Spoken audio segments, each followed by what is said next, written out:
وين الطريق؟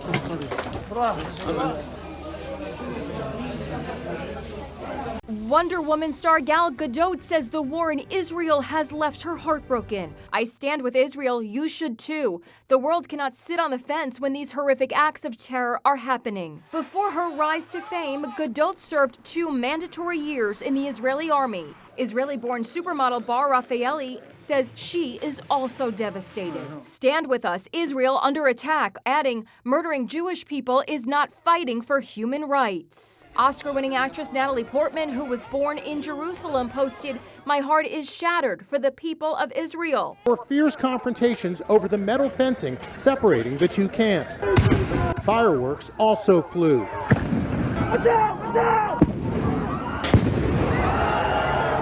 Clouds of smoke filled the air. These guys stomped on a Palestinian flag that had been torn apart, and this video shows protesters huddled behind a barricade as if braced for an attack.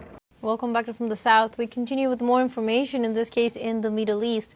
Palestinian authorities are denouncing the increase in the number of journalists killed by Israeli forces amid the ongoing genocide against the Palestinian people. According to official figures, over 200 journalists have been killed by Israel since the latest cycle of violence broke out on October 7th, 2023. There's not much to harvest off the West Bank's olive trees this year.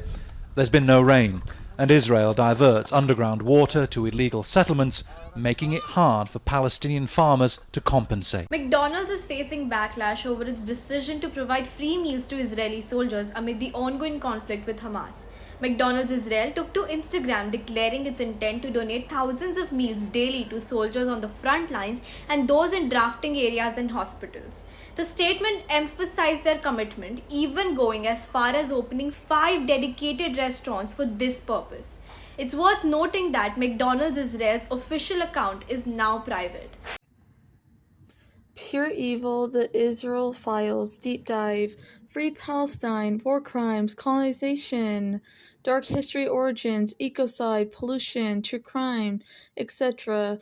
So let's get started on this YouTube video topic. But before I get started, all my YouTube videos will be on the screen right now that are related to this topic that I've already made. All my YouTube videos related to this topic will be on the screen right now if you'd like to check them out as well. So let's get started on this YouTube video topic.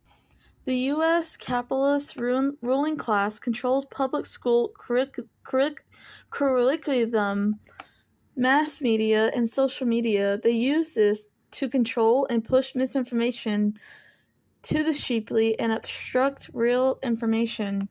TikTok became a source of too much real information, and the capitalists didn't like that, so they decided it must be sold to them or banned. It is a documented fact that Israel engages in mass systematic rape of Palestinian children, girls, boys, women, and men. Kamala Harris, as well as the whole entire U.S. government, including Donald Trump, supports endless funding and arming of Israel, which means they support pedophilic, systematic mass rape, and they fund war crimes. That's a fact. The U.S. government loves mass rape, and don't forget that in 2021, the U.S. and Israel were the only countries at the UN to vote against making food a human right. Reports of alleged torture and sexual violence in Israel prisons are grossly illegal and revolting, but they only represent the tip of the iceberg. Israel's widespread and systematic abuse of Palestinians in detention and prison systems and arrest practices over decades, coupled with the absence of many restraints by the Israeli state since October 7, 2023, paint a shocking picture enabled by absolute impunity. The experts said around 9,500 Palestinians, including hundreds of children and women, are currently imprisoned, around one-third without charge or a trial. Another unknown amount are arbitrarily being held in detention facilities and in camps following a wave of arrests and abduction campaigns across Palestinian territory that target men, women, and children. The experts received reports of widespread abuse, torture, sexual assault, and rape amid atrocious, inhumane conditions, with at least 53 Palestinians apparently dying as a result in 10 months.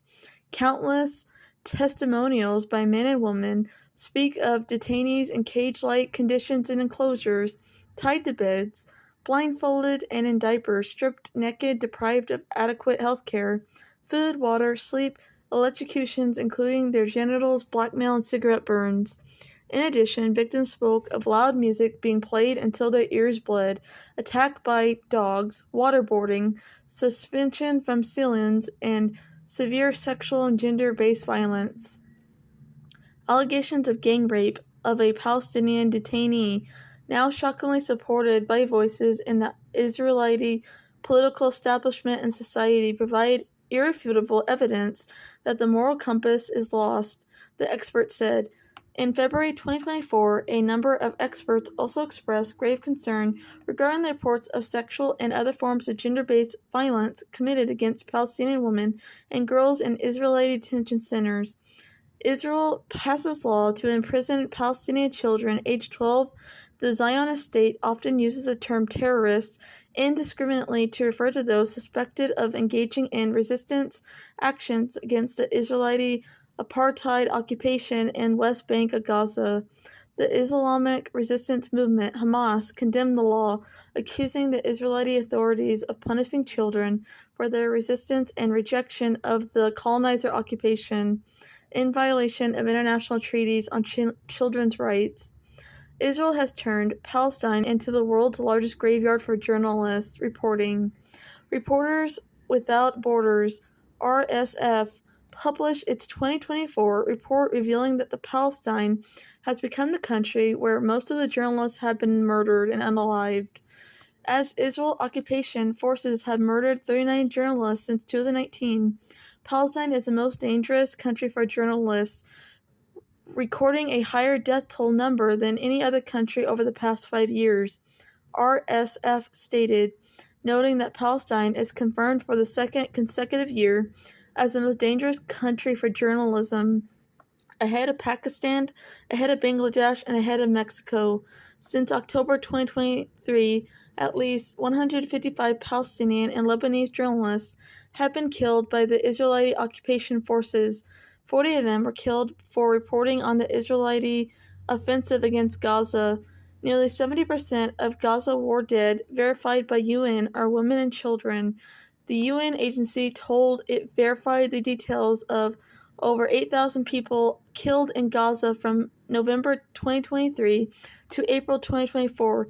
Its analysis found that about 44% of verified victims were children and 26% women. The ages most represented among the dead were 5 to 9-year-olds.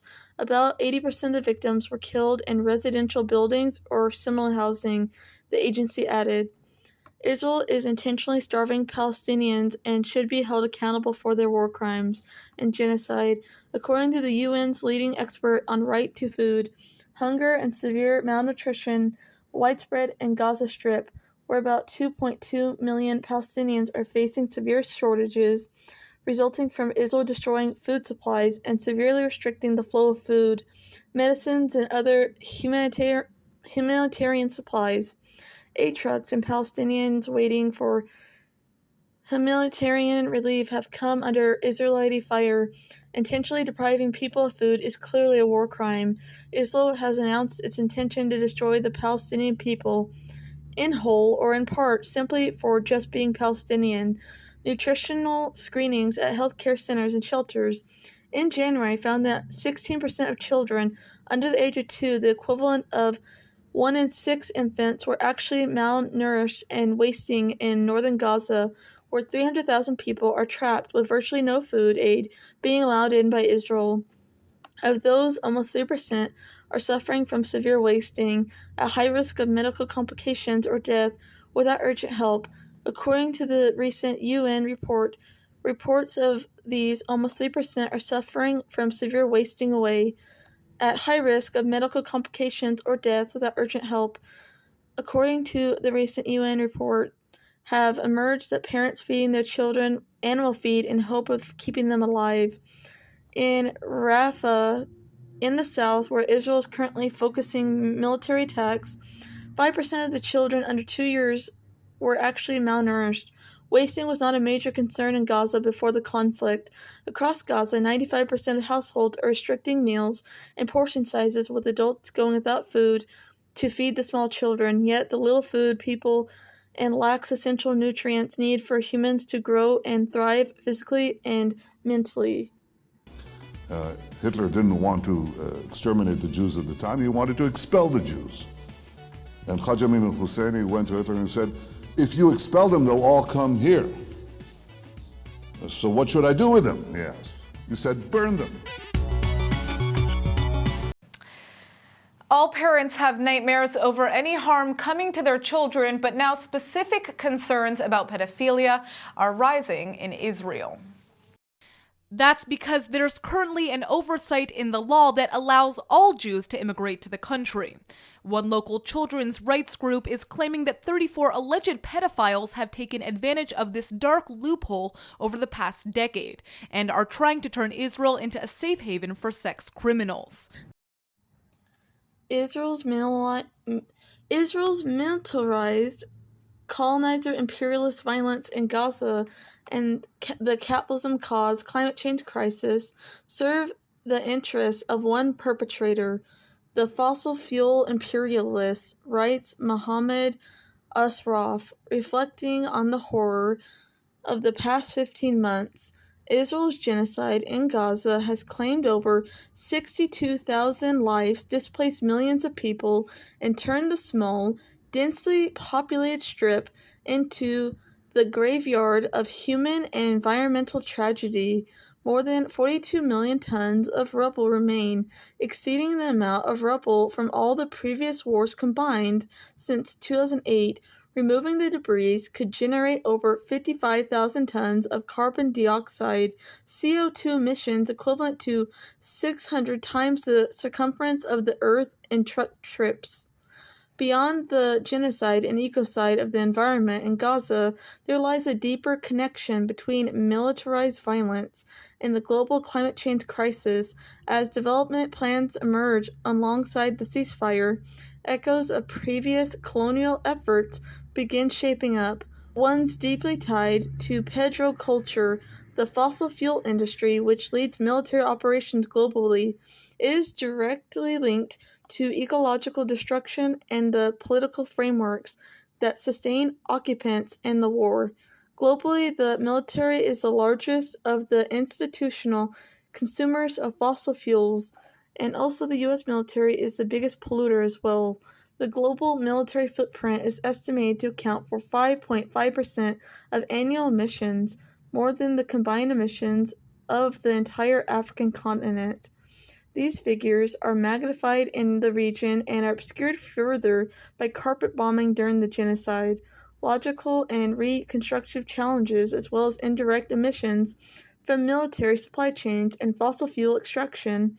Israel's genocide in Gaza paints a picture of the environmental toll of the militarized violence. According to recent data, transferring Gaza's debris to disposal sites alone could generate 37,000 tons of CO2 emissions, while processing concrete rubble adds another 21,000 tons of emissions depending on the machinery used. This does not include the emissions embedded in rebuilding Gaza's devastated infrastructure, which may take decades under the current blockade. The blockade on Gaza has worsened environmental degradation on Israel's restriction on access to sustainable reconstruction supplies and materials, have forced Palestinians to rely on recycled rubble to rebuild homes and infrastructure. One of the core Palestinian principles is the ability to remain resilient under genocide, occupation, and apartheid. The Gazan experience of recycling rubble, conserving scarce water, and protecting olive groves are an act of survival and defiance against a settler-colonial regime, fascist regime, intent on erasure, making every attempt at preserving the environment a deeply political endeavor. Climate justice must center on indigenous sovereignty and reparations and not corporate capitalism greenwashing. Olives are an essential crop in Palestine. The olive oil industry there makes up around 15 to 19% of the Palestinian agricultural industry, meaning it is a vital source of income for those people in those areas. Around 57% of cultivated Palestinian land used to grow olives. What's more is the trees themselves carry deep cultural significance among the Palestinian people. This led to trees and their growers being targets of violence by colonizer, fascist police state Israel settlers, further impoverishing Palestinians living in the West Bank region. The violence intensified during the harvest season, with extremists also stealing olive oil in their raids. About 40% of new trees planted by Palestinians in 2020 were destroyed by settlers of the Israeli state. Decolonization must exist in all frameworks of justice. The climate crisis and the occupation of Palestine are not separate issues. They are deeply intertwined manifestations of the same systems of domination perpetuated by the fossil economy and empire. Addressing one requires addressing the other. As Gaza's rubble reminds us, the fight for climate justice must dismantle the systems of fossil capitalism and imperialism that devastate both people and the planet. How Jewish American pedophiles hide from justice in Israel. It's a tense stakeout, waiting for Jimmy Jairus Nero to appear. He is a wanted man and is considered dangerous, accused of sexually assaulting a 9-year-old girl in Oregon in 2000. He fled to Israel before authorities in the U.S. could apprehend him or bring him to justice or figure out where he went. He has been running from U.S. law enforcement ever since. 2 years after he fled the U.S., he was convicted by an Israeli court of child molestation in a separate case. He served time and was released. Now another alleged victim has come forward in Israel, saying he'd been abusing her since she was 5 years old and continued for years. He has successfully evaded authorities by moving in between communities in Israel for almost 2 decades, and he is not alone. A CBS News investigation has found many accused of American pedophiles flee to Israel, and bringing them to justice can be very difficult. One man and woman have also been able to exploit a right known as the law of return, whereby anyone who is Jewish person can move to Israel and automatically gain citizenship. Pro-Israel group says it has a deportation list and has sent thousands of names to Trump officials.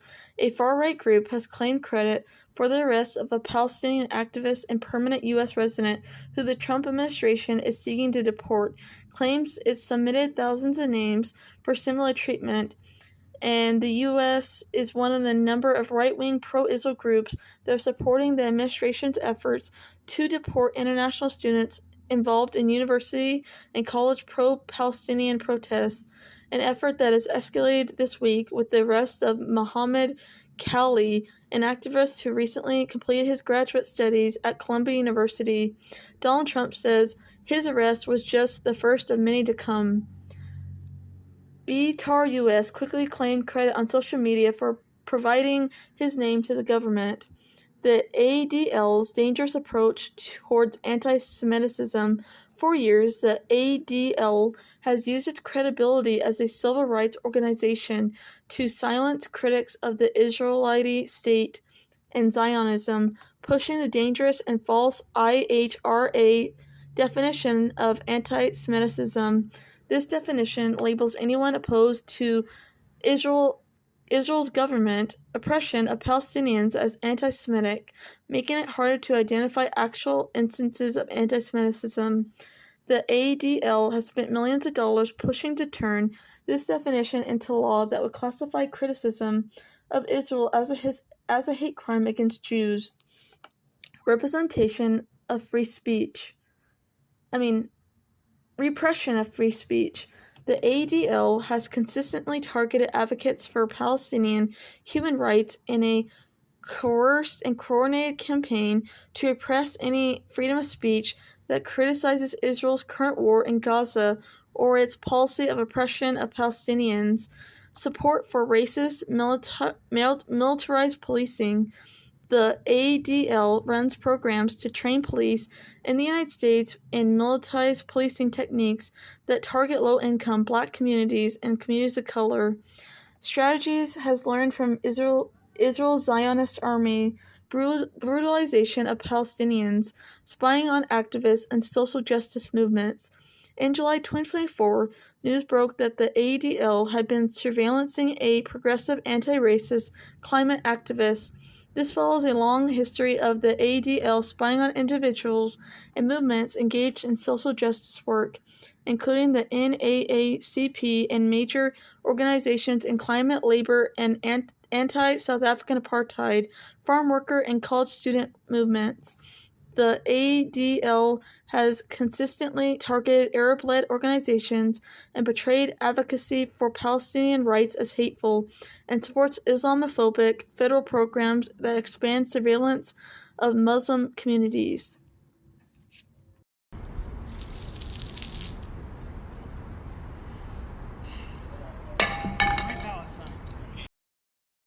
A 23-year-old American activist stands in front of an Israeli bulldozer in Gaza.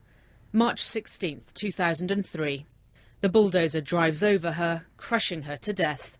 These are the facts. Corrie, along with colleagues from International Solidarity Movement, was trying to prevent Israel from bulldozing homes in Rafah. She paid the ultimate price.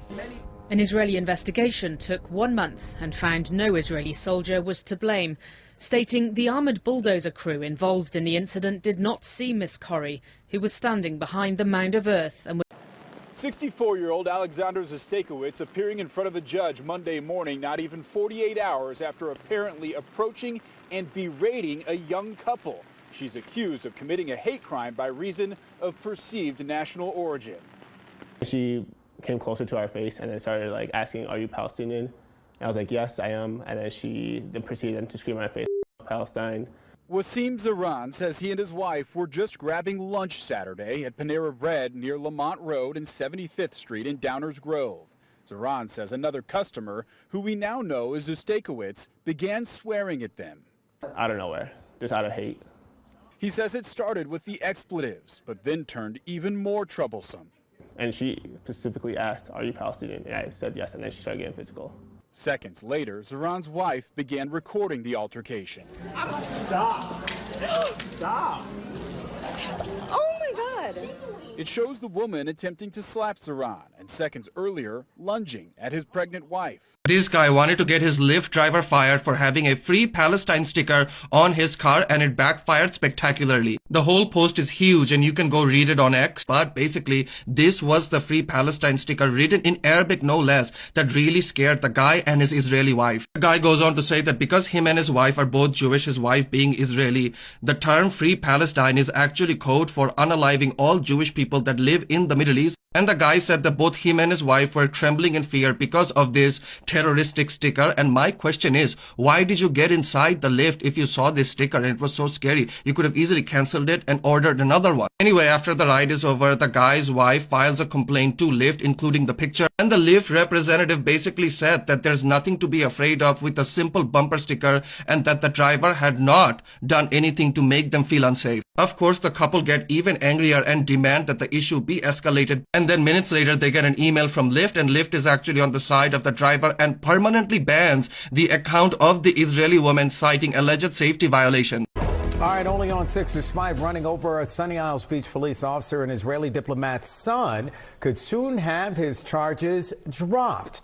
Now to a story you'll only see on Local 10. 2 men were shot at more than a dozen times while driving on Miami Beach. Tonight, we hear from those victims. Local 10's crime specialist Bridget Matter is live on Miami Beach with the exclusive. Bridget. And it's truly a miracle that these two were not seriously hurt. They say that while they were driving, they were randomly attacked, a man shooting off as many as 17 shots at their car. This is the mugshot for 27-year-old Mordecai Braffman. He's accused of shooting at 2 men in Miami Beach Saturday evening. There was a truck passing next to him. right on him. Boom, boom, boom, boom, boom. Then he boom. just Dead randomly me. started shooting it. Ari Rive was shot in the shoulder. He spoke to us with help from his cousin to translate. He says he and his father were randomly attacked while driving off Alton Road, the two visiting from Israel. Video shows their car riddled with bullets. Police say 17 shots were fired. He put the window down from the driver's seat and just blasted them. Ari was hit in the shoulder. The bullet still lodged in his body following the attack. After they took off, he tried shooting them from the back of their car. Bullet went through right next to him, right next to his ear, because he was the driver. And he was holding his dad's head because he thought the dad got shot in the head. Surveillance video shows the men trying to get help from a nearby business. The suspect was quickly arrested. In the arrest form, it says Braffman told detectives he saw 2 Palestinians and shot and killed both. Jewish man arrested in Miami, Florida after shooting 2 Israelites from Israel he reportedly thought were Palestinians. Mordeshi Braffman shot 2 men Saturday night, reported to be an Israeli father and son, leaving them with minor injuries. He reportedly told police he saw 2 Palestinians walking by and shot and killed both. From his online social media profile, it is not hard to discern that he is a rabid anti-Arab racist and hardcore supporter of the most right-wing fanatic trends of the American Zionist movement. He clearly intended to commit a murderous hate crime against Arab Palestinians for the intolerable upfront of existing. The only problem was, these 2 people he shot weren't even Palestinian Arabs. They were Mazari Israelite Jews on vacation in Florida from Israel, the country. The original cultural orientation of Zionism echoed that of all other European colonialist movements aimed at the Middle East, basically Orientalist. European Zionists, many of them secular and politically progressive, would uplift and lowly condition of the Jews with modern approaches such as famous socialistic Kibbutz movement to help disperse the population, purchasing land from Ottoman and Arab landowners and expelling the Palestinian farmers, using the pseudo-scientific racist logic of that day. The early Zionists assumed that separatist Jews had culture and practices closer to ancient Judah, and so they created a new language, modern-day Hebrew, which adopted separatistic pronunciation. Thus, for example, Shabbat instead of Shabbos for Sabbath. This new form of cultural brownface was then asserted over the actual existing vernacular languages of Jews from their many places of origin as the official norm for the new Jew. This invented cultural pantomime was used to fashion a hardy, militant Israelite identity, as well as a paper all over cultural, religious, and historic differences within traditional Judaism. It was also used to mask the dominance in the European Zionist community had over the Israeli government, especially as boatloads of immigrants landed in flight from fascism before the increasingly after World War II. Later waves of Mazari immigrants came from North Africa and other Muslim countries as well, later from the Soviet Union and Eastern Europe. The reins of governance, though, were almost always tightly held in European Ashki hands. White European Jews used this newly invented Israelite identity to marginalize Sepharistic and Mazari culture, as well as Ashkenazi working class Yiddish culture, going so as far to enact a formal ban, only fully effective on Yiddish on Israeli public spaces. Thus, the quiet part, that is, the racist essence of the revisionist Zionist project, was said out loud when Braffman of Ashkenazi descent tried to shoot 2 people he thought were Arab, and instead shot 2 Arab Jews. Accordingly, it became commonplace among the educated, Western-oriented Ashkenazi ruling elite in Israel to blame Israel's word turn on the Mizrahi community's supposed Arabness, as opposed to acknowledging the discriminatory that community face in the hands of the liberal elite. The result has been the largest voting bloc which backs Netanyahu is, in fact, the Mizrahi community, the so-called Arab Jews inside Israel. This leads to the second twist in the story. Not to be outdone in a murderous, racist sentiment, one of the victims of this whole situation asserted his Zionist credentials with a post on Twitter declaring death to the Arabs, by way of maintaining that the attack was not anti-Jewish in origin. Both the attacker and the victim's horrendous response reflect the entire racist, colonialist logic of the Zionist project, whose essence, after all, is an exclusive nationalism. The Zionist movement of legitimately empowered by the British Empire to attack Palestinians in constant encroachment and encirclement. This is the logical conclusion of revisionist Zionism values. A Jewish man attempts to kill other Jewish men because they look too Arab. When the attack fails, both sides proclaim death to the Arabs. Rachel Corrie, parents and friends remember the 23-year-old U.S. activist crushed to death by Israeli Bulldozer in Rafah in 2003. Corrie was in Rafah with the International Solidarity Movement to monitor human rights abuses and protect Palestinian homes from destruction when she was killed. To this day, nobody has been held accountable for her death, with the Israeli military ruling it an accident and the Supreme Court of Israel rejecting an appeal from her parents in 2015. Rachel Corrie has since become a symbol of solidarity with the Palestinian people, and her legacy must be used to direct attention back to Rafah and prevent escalation in the war, says her friend and fellow activist Tom Dale, who witnessed her final moments in action.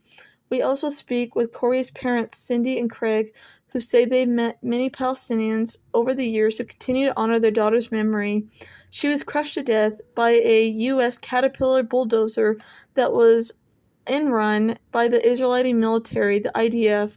She had been trying to prevent the demolition of the home of a Palestinian pharmacist near the border with Egypt. Eyewitnesses say she was wearing a fluorescent orange vest. She was in full view, in full display of the bulldozer's driver, as photographs show. In June 2003, the Israeli military concluded her death was, quote, an accident. Human rights groups condemned the Israeli army investigations as a sham. A year later, Colonel Lawrence Wickerson, former Secretary of State Colin Padwell's chief of staff, told Rachel's parents he did not consider the Israeli investigation credible, thorough, or transparent. The life and death of Aaron Bushnell, a U.S. airman, self-immolates protesting U.S. support for Israel in Gaza. Aaron Bushnell, a 25-year-old active-duty member of the U.S. Air Force, set himself on fire outside the Israeli embassy in Washington. Aaron Bushnell was taken to a nearby hospital and pronounced dead several hours later. His extreme act of protest against Israel's assault on Gaza made headlines around the world. In 2009, Coca Cola hosted a special reception at their headquarters to honor General Benjamin Ben Esser, who served as Israeli defense minister under Ariel Sharon and was in charge of the storming of a refugee camp in 2002, leaving hundreds of Palestinians dead and displaced. Every year, Coca-Cola financially supports the American Israel Chamber of Commerce Awards, which honors companies that have contributed the most to Israeli economy. Coca-Cola has built a bottling plant in Gaza. This is a problem as Palestinians and people all over the world face a chronic shortage of fresh water because fresh water is an endangered supply. Coca-Cola has extracted large quantities from the area. There is also concern regarding the factory's electricity supply. It is clearly not about creating jobs for Palestinians. Moreover, it has been revealed that Coca-Cola sent thousands of dollars, $13,000 to IMTIRTZU, an extremist pro-settlement Israeli group. This group has described the Nakba literally translate as the catastrophe where an estimated 750,000 Palestinians fled or expelled from their homelands, and hundreds of Palestinian towns and villages depopulated and were destroyed. So I've never made a solo video about, or like a solid video about, the Israel versus Palestine situation. So I decided to make this video because this actor in particular, Gal, is a very problematic person, and honestly should not be playing in kids' films or superhero films as a whole. Like, why do kids need to see pro-Zionist supporting bloodthirsty Israel state? Disney has long depicted itself as being kid-friendly corporation, but its casting of the Zionist supporter, because she supports Israel, actress reveals its capitalistic imperialist dark truth. Israel is a bad country. Like, it is. Israel is an awful country that steals land and colonizes and does pure colonization and imperialist violence as a whole on the children of Palestine and the people of Palestine as a whole. Like, Israel does war crimes on the daily to Palestine. That's just the truth. So first of all, she's an actor that's played in lots of movies, such as, for example, her best known role is the lead as in the Wonder Woman movie in 2017 as Diana, and she's also coming up to an upcoming film / movie in Disney as of this year in 2022. Gal Gadot is currently working on in the process of appearing as an actor in The Evil Queen in the live-action adaptation movie of Disney's Snow White. This decision has sparked outrage from all across the world, from fans and activists alike, because her history is one tarnished with racist, anti-Palestinian rhetoric. Many have said this is a perfect acting role from her, because the evil queen exiles Snow White from her own land before then tracking her in order to kill her, just to make Snow White a Palestinian actor. It would come full circle and be completely true. Wonder Woman was banned subsequently in Lebanon, Qatar, Tunisia, and Jordan following boycott calls from pro-Palestinian activists and the BDS campaign. So this is this actor's history. Gal has said she has a very loyal, strong connection to her homeland, Israel, and she has a very strong identity to that country. She's a loyal, basically patriot of her country. She stands behind all of what Israel does, the Israel army as a whole. She served 2 years in the IOF. She supports her country as a whole, obviously, because she is a patriot of Israel, as seen in this colonizer imperialist quote that she made. She said, "I am sending my love and prayers to my fellow Israeli citizens, especially to all the boys and girls who are risking their own lives in protecting my country against the horrific acts conducted by Hamas, who are hiding like cowards behind women and children. We shall overcome." That's what she said. Basically, she says she supports the Israeli troops in Israel and all the imperialist acts that they do, the war criminal troops, aka the military as a whole.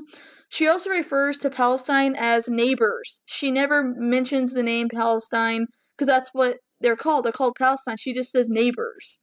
Here's another quote that she posted, I think, on her Instagram. "My heart breaks. My country's at war. I worry about my family, my friends. I worry for my people as a whole. This is a vicious cycle that has been going on for far too long. Israel deserves to live as a free and safe nation. Our neighbors deserve the same. I pray for the victims and their families. I pray for this unimaginable hostility to end. I pray for our leaders to find the solution so we could live side by side in peace. I pray for better days." This is just kind of funny because there is no peace. There's not going to be peace.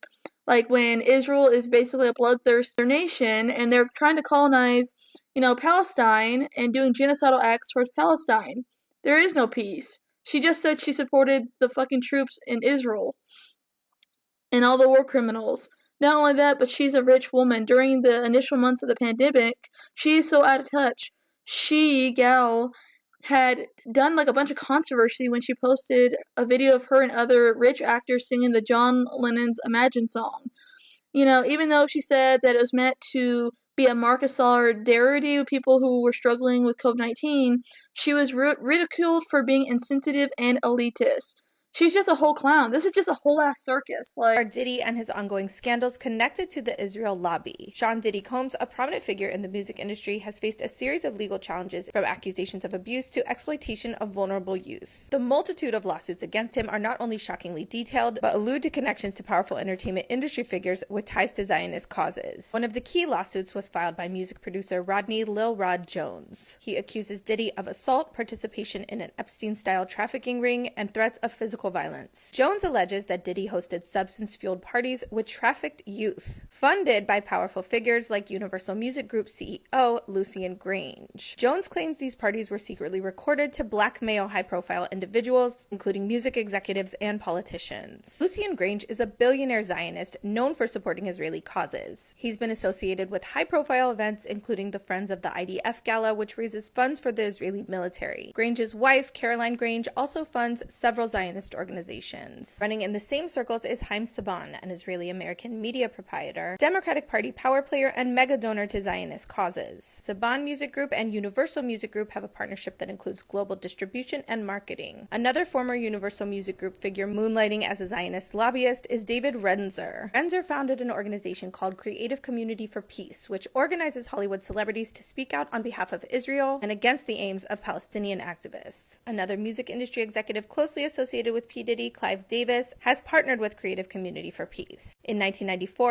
provided funding for the then 23-year-old Diddy's Bad Boy Records. Universal Music Group and Lucian Grange have since been dropped from Rodney Jones's lawsuit against Diddy. They were dismissed from the lawsuit after attorneys for UMG argued that the accusations against the company were offensively false and that they would seek legal penalties against Jones's lawyer Tyrone Blackburn. On October 8, 2023, Diddy posted on social media in support of Israel. That same month, he reportedly signed the No Hostage Left Behind letter thanking President Biden for his quote-unquote leadership regarding Gaza. Beyonce has faced backlash for not speaking out about the situations impacting different black communities, specifically what's been happening in the Democratic Republic of Congo, Haiti within the Tigray region of Ethiopia, as well as in Sudan. Not only that, but recently Beyonce, along with a slew of other rich celebrities, such as Taylor Swift, have been criticized for not speaking out about what's happening with the Israel-Palestine and Gaza situation, because Israel is committing a Holocaust against Palestine. Israel is a fascist police state that is murdering Palestinian children and murdering journalists on a daily basis, with many blaming the star for allowing her film to be screened in Israel amidst the current genocide going on in Gaza.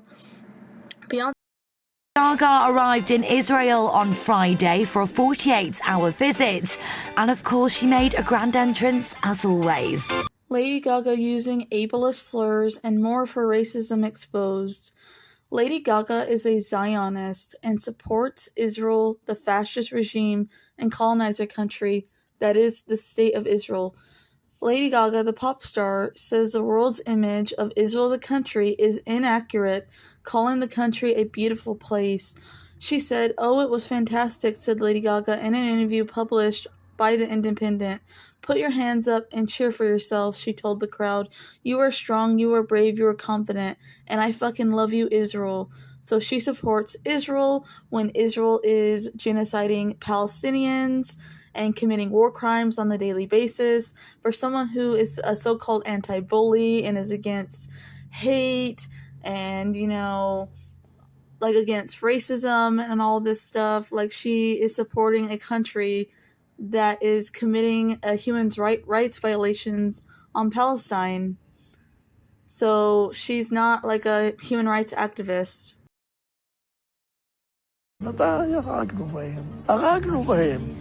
בלי נקיפת מצפון. הרגת, אז עשית דבר טוב. הייתי מוכן להרוג. אני אספר לה שאני הייתי רוצח. עד היום רק שהייתה אקדח, אתה הרג את כולם. יאללה, רפו אותם כמו חרות. בזמן קרב, אם מישהו הרים ידיים, משהו כזה. לא לקחתי שבויים. כמה אתה חושב אנשים הרגת ככה? לא ספרתי. אני לא יכול לדעת בחיי. הוא תפס אישה, חתיכה צעירה, נכנס לבית אחד, הכין חדר מיטות עם מיטה ורצה לזיין אותה. הילדה חזרה בגיל סמרטוטיה. אחד אנס שם איזה ילדה בת 16, משהו כזה. אתה מבין? אבל זה מכוער מאוד. היה לנו בחור אחד, הוא נפטר, הוא היה פרא אדם. הוא לקח פשוט מאוד ורצח אותם בתוך המכלאות. חוטי ברזל כאלה, עגולים כאלה, אספו כל הגברים. הם יושבים שם כולם על הרצפה. ובא מישהו ולוקח תת מקלע ומתחיל זה, מחליף מחסנית, שלקחו את הלוויורים ורדפו אחרי חבר'ה ושרפו אותם. זה היה משהו זוועתי, וזה אסור לספר, אני לא אדבר על זה. מלחמה זה מלחמה.